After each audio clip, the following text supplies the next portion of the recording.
உலகமே ஒரு தாய், உலகமே ஒரு கோவில். உலகத்தில் பிறக்கும் மெஞ்ஞான அருட்பெருஞ்சோதிஜியே சிவம் சக்தி. சிரஞ்சீவி, சிவரஞ்சினி. அனுதினமும் உயிரோடு இருந்து இந்த உலகை காக்கும், மனித உள்ளத்தை காக்கும் தெய்வம். அதுபோல இந்த மனிதன் பிறப்பிலே, கருவிலே அவரவர்கள் முன்னோர்கள் செய்த நன்மை தீமைப்படி கருவிலே விதைக்கப்பட்ட ஒரு விதை. யார் யார் யாராக வரணுமோ அவர்கள் வந்தே தீர்வார்கள். அதை தடுக்க யாராலும் முடியாது முடியாது. இறைவனின் தீர்ப்பு இறைவனின் தீர்ப்பு. இறைவனின் தீர்ப்பை மாற்றுவது தவறு. ஏற்றுக்கொள்ள வேண்டும். எதற்காக வேண்டி சொல்லுகிறோம்? மக்கள் தீர்ப்பே மகேஷின் தீர்ப்பு என்று ஏன் சொல்லுகிறோம்? அதுபோல நான் எனக்கு எந்த அரசியல்வாதியோ, ஜாதி தலைவரோ, மத தலைவர்களோ, எல்லோரும் என் அன்பு சகோதரர்கள். நான் யாருக்கும் விரோதமானவன் அல்ல. மக்கள் சந்தோஷமாக வாழ வேண்டும். என் மனதில் அதே உள்ளது. அதற்கு என்ன வழி செய்ய வேண்டும்? வழி காட்ட வேண்டும். ஆனால் உலக மாதா ஜோதி மக்கள் கட்சி தொண்டனாக பேசு. யார் யார் பிரதமராக வேண்டும், முதல்வராக வேண்டும், அதிபராக வேண்டும், அதன்படி அவரவர்கள் தலை விதிப்படி நடந்து கொண்டே இருக்கிறது. இல்லை என்றால் இன்றைக்கு தமிழ்நாட்டிலே நார்த்திக ஆட்சி இவ்வளவு நாள் நடத்திக்கிட்டு இருந்தாங்க. திராவிட மாடல் ஆட்சி, அதுக்கு முன்னால் அதிமுக ஆட்சி. இந்த கட்சிகள் எல்லாம் பல ஆண்டுகள் இந்த நாட்டை ஆண்டவர்கள். ஆரம்பத்தில் காங்கிரஸ் கட்சி பல ஆண்டுகள் ஆண்டார்கள். அதன் பின் திராவிட முன்னேற்ற கழகம், பேரறிஞர் அண்ணாவால் தொடங்கப்பட்ட ஒரு அற்புதமான கட்சி. அதற்கு முன்பு நீதி கட்சி, சமூக நீதி. சமூக நீதினா என்னையா? அதுக்கு பதில் சொல்லுங்கய்யா. நீங்கள் எல்லாருக்குமே சமூக நீதிங்கிறது ஒன்று தான். சமூக நீதினா என்ன? சமத்துவம்னா என்ன? சம தர்மம்னா என்ன? அடுத்தல இந்த திமுக ஆட்சி என்பது கிட்டத்தட்ட 19, அடுத்தல ஒரு 24 ஆண்டுகள் ஆண்டுட்டாங்க. அடுத்தால் அதிமுகங்கிற கட்சி 30 ஆண்டுகள் ஆண்டு விட்டார்கள். ஆண்டும் நாட்டிலே வறுமை ஒழியவில்லை, வரதட்சணை ஒழியவில்லை. நாட்டிலே நடக்கக்கூடிய கொலை, கொள்ளை, கடத்தல், கற்பழிப்பு, லஞ்சம், ஊழல் எதுவும் ஒழிக்கப்படவில்லை. அரசு ஊழியர்கள் எல்லாம் அந்த அரசியல்வாதிகளுக்கு அடிமையாகவும், மக்களை சுதந்திரம் இல்லாமல் விரட்டி அடித்து துரத்தும், அடக்கியாலும் ஒரு கட்சியாக தான் இருந்தது. ஏன் இவர்கள் இத்தனை ஆண்டுகள் ஆண்டும் இவர்களுக்கு ஆசை தீரவில்லையா? அதுபோல இன்று தமிழ்நாட்டிலே திமுக கட்சிக்காரங்க சொன்னாங்க, எங்களை எந்த கொம்பனாலும் அசைக்க முடியாது, எங்கள் கோட்டை எக்கு கோட்டை, உடைக்க முடியாது. அடுத்தல இமயமலையை கூட அசைத்து விடலாம், ஆனால் எங்கள் கட்சியை அசைக்க முடியாது என்று அவர்கள் வசனம் பேசினார்கள். அடுத்தால் அதிமுக காரங்க எங்களை எந்த கொம்பனாலும் அவர்களும் அசைக்க முடியாது. இவர்கள் மாறி மாறி பேசுவார்கள், மாறி மாறி ஆட்சிக்கு வருவார்கள். இவர்கள் இருவரையும் தகர்த்தெறிய ஒருவன் வருவான் என்று யாரும் நினைத்து கூட பார்க்கவில்லை. அவர்தான் இளைய தளபதி விஜய். இறைவனால் நிச்சயிக்க வந்த மனம் பம்பிங் அழுத்தையா. எதுலையாவது ஒன்றில் மனசை தூண்டி அவனை இழுத்து கொண்டு வீதியில் விட்டுரு. இப்போ என்னையை விட்ட மாதிரி என் மனம்தான் இனி வீதியில் கொண்டு விட்டுருக்கு. வீதியில் விட்டால் நாளைக்கு அரசியல் பேசுகிறேன், ஆன்மீகம் பேசுகிறேன். அந்த நிலையில் இருப்பதுனால இத்தனை ஆண்டுகள் ஆண்டியும் இதுக்கு முன்னால் எத்தனை நடிகரை வந்தால், எத்தனை கட்சிக்காரனை தொடங்கினா ஒரு போராட்டம் இல்லை, ஆர்ப்பாட்டம் இல்லை. விஜய் வாரார் என்ற உடனே என்ன ஆயிப்போச்சு? அன்றிலிருந்து இன்று வரை தொடர்ச்சியாக அவருக்கு விரோதமான செயல்களை செய்து கொண்டு இருக்கிறார்கள். இதை மக்கள் பார்த்து கொண்டு இருக்கிறார்கள். இன்னும் விஜய்க்கு நீங்கள் மேலும் துன்புறுத்தலையோ இடையூறு செய்தால் தமிழ்நாட்டு மக்கள் அத்தனை பேரும் விஜய்க்கு தான் ஓட்டு போடுவாங்க. இப்போ திமுகவுக்கும் அதிமுகவுக்கும் கிடைச்ச ஓட்டு பூரா என்ன? திமுக அடிமைகளும் அதிமுக அடிமைகளும் அடுத்த ஓட்டுக்கு லஞ்சம் வாங்கினவங்க, பல ஆயிரத்தை வாங்கினவங்க ஓட்டு போட்டிருக்கான். அதுலேயும் அறிவாளியாக இருந்தவன் மாற்றாட்சி வேண்டும் தான் ஓட்டு போட்டிருக்கான். இந்த திமுக வேண்டாம் அதிமுக வேண்டான்னு தாங்க ஓட்டு போட்டிருக்கான். அதை முதல்ல புரிஞ்சுக்கிடணும். இலவசத்துக்காக அல்ல. ரெண்டும் மாற வேண்டும். ரெண்டு பேரும் பேசிக்கிட்டு தாங்க. திமுக காரங்க தான் நாட்டில் உள்ள பொருளாதாரத்தை புறம் கொள்ளை அடித்து பல கம்பெனிகள் வச்சு இன்னைக்கு கோடீஸ்வரங்களாக வாழ்ந்துக்கிட்டு இருக்கோம் அப்படின்னு அதிமுக காரங்க திமுக காரங்களே சொல்கிறாங்க. திமுக காரங்க என்ன சொல்கிறாங்க? இல்லையா இல்லையா, நாங்களாம் கரைபடாத கைகள்.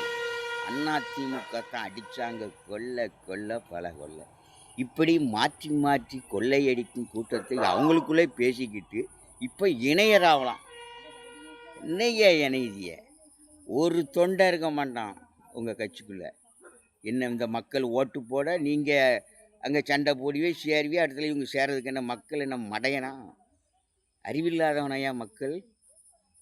அத்தனை பேரும் மாறிடுவான். அதிமுகவுக்கும் ஆள் இருக்க மாட்டான், அதிமுகவும் ஆள் இருக்க மாட்டான், மாறிடுவான். மாற்றத்தை நீங்களே உண்டு பண்ணுதிய. அதே மாதிரி திமுக கட்சிங்கிறது நார்த்திகம், அதிமுகங்கிறது ஆன்மீகம்.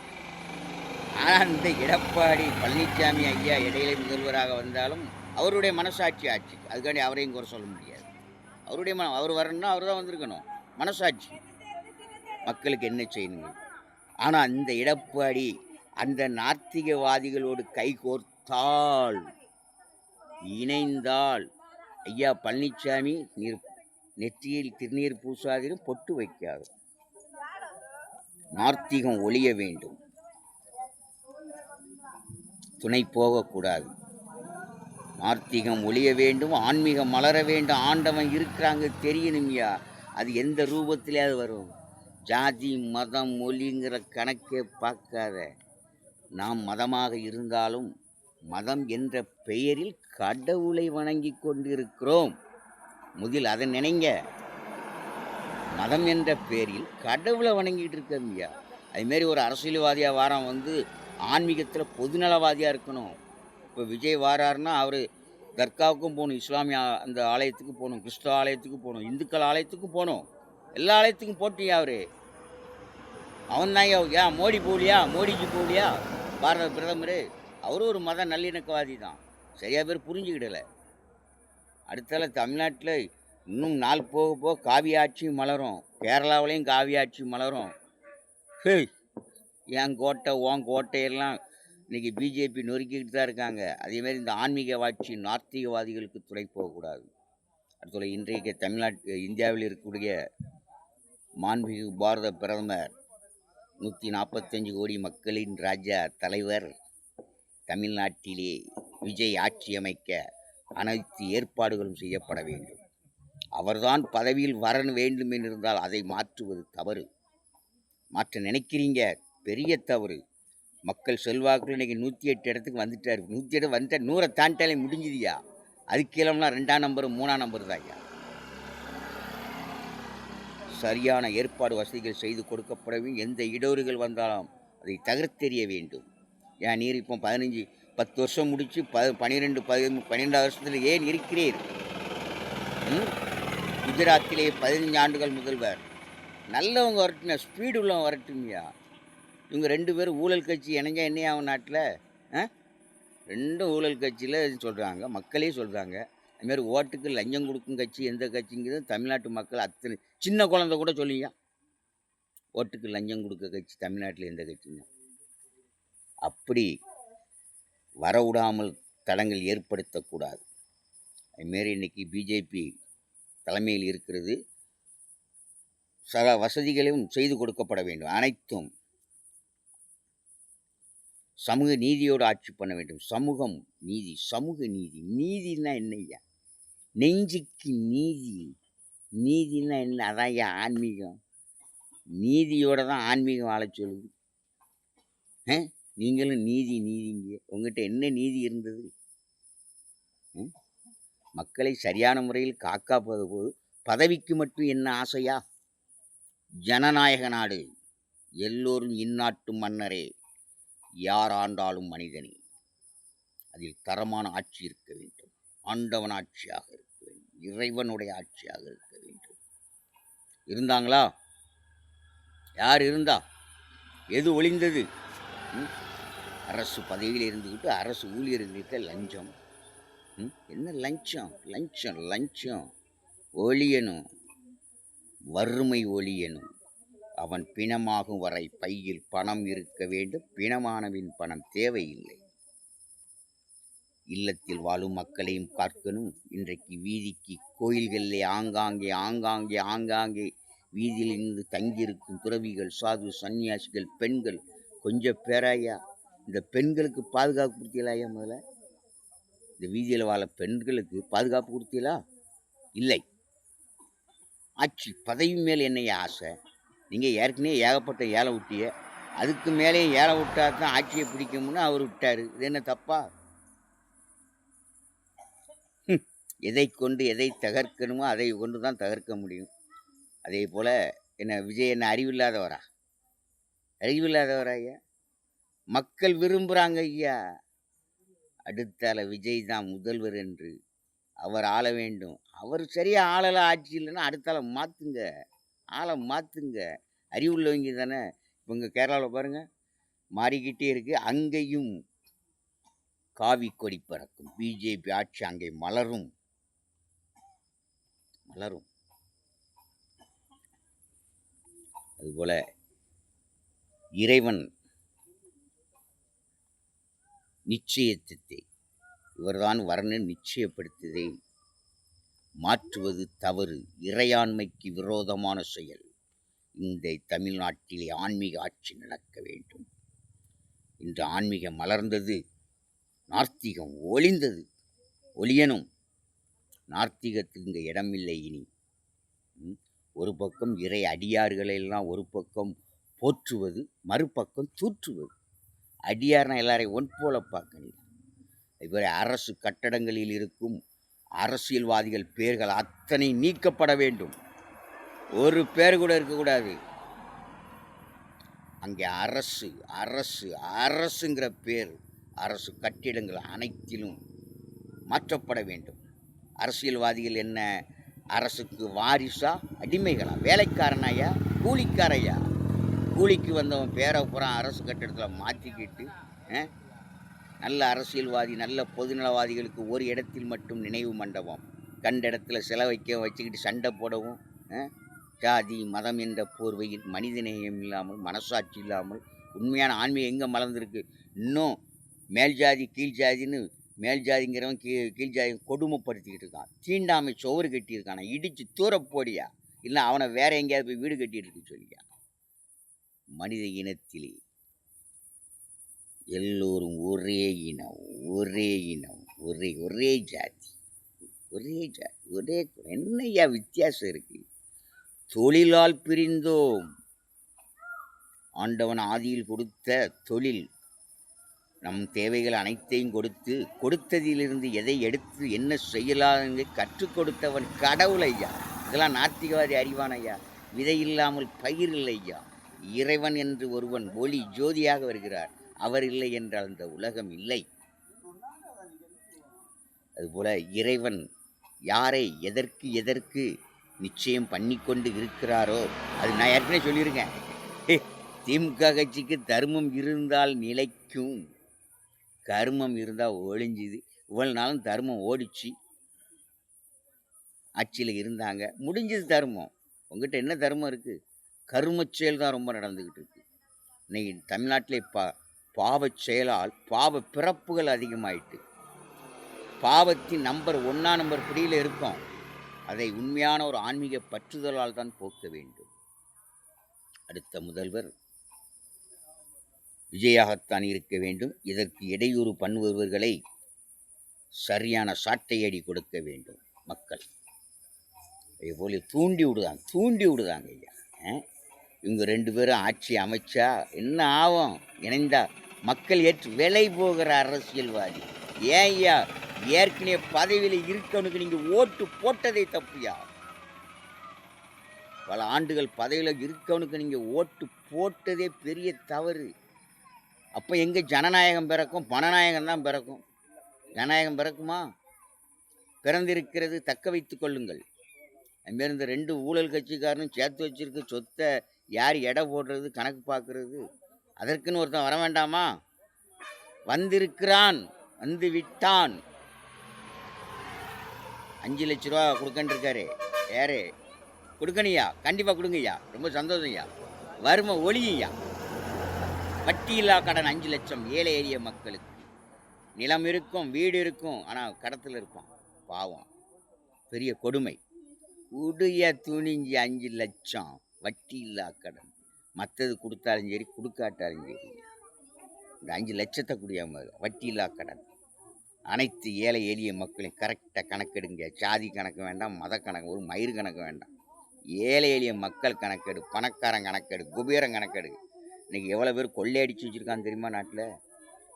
இன்னும் கொள்ளையடிக்கிறதுக்காயா பதவிக்கு வரணும்னு நினைக்கிய? போதுமையா, போதுமையா. ஆன்மீகம் ஆண்டவன் இருக்கார், எல்லோர் உள்ளத்திலும் இருக்கார். விழிப்புணர்ச்சி அடைந்திருக்கிறது தமிழ்நாடு. இன்னும் மேலும் விழிப்புணர்ச்சி அடைந்தால் தமிழ்நாட்டு வாழும் மக்களுக்கு அனைவருக்கும் சொர்க்கமாக இருக்கும் இந்த பூமி என்பதை உங்கள் தோழன், உங்களில் நானும் ஒருவன். பேசுவேன் என்று நினைக்கவில்லை, பேசிக்கொண்டு இருக்கிறேன். அதுவும் என் தலை விதி. நான் பொதுவானவன். மக்கள் சந்தோஷமாக வாழ வேண்டும். பேரறிஞர் சொன்னது போல ஏழைகளின் சிரிப்பில் இறைவனை காண. அதே கொள்கை தான் ஐயா. ஒன்றே குலம் ஒருவனே தேவனையா. இதை மாற்றி யோசிக்கிறவன் மனிதன் அல்லையா. மனிதனை மனிதன் நேசிப்பதே, அன்பு காட்டுவதே முதல் தர்மம். மனிதனை மனிதன் நேசிக்கிறவன் இறைவனை பூஜிக்கிறான். இறைவனை பூஜிக்கிறான். அப்போ இறைவனை, மனிதனை நேசிக்கிறவன் தான் இறைவனை பூஜிக்கிறான். அப்போ இறைவனுடைய அருள் யாருக்கு கிடைக்கும்? இந்த மனிதனிடத்தில் எவன் உண்மையான அன்பு செலுத்துகிறானோ அவனுக்குத்தான் ஐயா கிடைக்கும், வேற எவனுக்கும் கிடைக்காது. அன்பு இருக்கா அவன் உள்ளத்திலே? நீதி இருக்கா? நீதி நீதி எங்கே போச்சு? நீதி நீதி பிறக்க வேண்டும். அரசு ஆட்சி ஆண்டவனாட்சியாக இருக்க வேண்டும். ஒரு ஆட்டோ டிரைவர் எம்எல்ஏ ஆகியிருக்காரு. ஜனநாயகம் பிறந்திருக்கியா.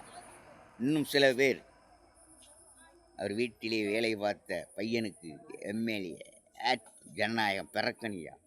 புதுசு புதுசாக வரட்டுங்கய்யா. பழைய அரசியலெல்லாம் தூக்கி தூர போடுங்க. நல்ல மனிதர்களை தேர்ந்தெடுங்கள், நல்ல புனிதர்களை தேர்ந்தெடுங்கள். உங்கள் வாழ்க்கையும் புனிதமாக இருக்கும், அமைதியாக இருக்கும், அன்பாக இருக்கும், தர்மமாக இருக்கும். கொரோனாவுக்கு கலெக்ஷன் பண்ணலாம். கொரோனா வந்தவொன்னே 50 லட்சம், 2 கோடி, 3 கோடி, 4 கோடி, 10 கோடி அள்ளி அள்ளி கொடுத்தான். இந்த கொரோனா மாதிரி இந்த வறுமை ஒழிப்புக்கு ஒரு வசூல் பண்ணுங்க ஐயா. வறுமை ஒழிப்பு கொரோனாவுக்கு பண்ணிடலாம். இனிமேல் வறுமை ஒழிப்பு. ஒரு கொரோனா வந்த மாதிரி நினச்சிக்கிடுங்க. பணக்காரர்கள், பெரும் கோடீஸ்வரன் உடையா கொண்டு வறுமை ஒழிப்புக்கு உடையா. ஏழை எளிய மக்களுக்கு வறுமை ஒழியட்டும். சாவும் வரை வறுமையில் வாழ்ந்து சாக எவனும் பிறக்கவில்லை. நோய் வரும், நொடி வரும், மாறும். வறுமையில் வாழ யாரும் பிறக்கலையா. இன்னைக்கு வீதியில் பாருங்க, கொஞ்சம் பேராக வாழ்ந்துட்டு இருக்கான். பாவம் பாவம். குடும்பத்தோட அப்பாவி மக்கள், அவங்களுக்கு வீடை கட்டி கூடிய வீதியில் வாழ விட்டது போதும். God bless you. ஜெய் மாதாஜி, ஜெய் அருட்பெருஞ்சோதி. உங்கள் தோழன் அருட்ஜோதி மைந்தன் ஆதிநாராயணன் திரு அண்ணாமலை. அருட்பெருஞ்சோதி அருளால் அன்பால் பேசுகிறேன். God bless you. வாழ்க்க வளம். என்னாலும் இந்த மக்களுக்கு பொன்னாளாக இருக்க வேண்டும். தீமைகளை ஒழிக்க வேண்டும், பாவிகளை அழிக்க வேண்டும். எல்லோரும் நல்லோராய் வாழ வேண்டும். மனித தர்மம் பிறக்க வேண்டும். ஜெய் மாதா, ஜெய் அருள்.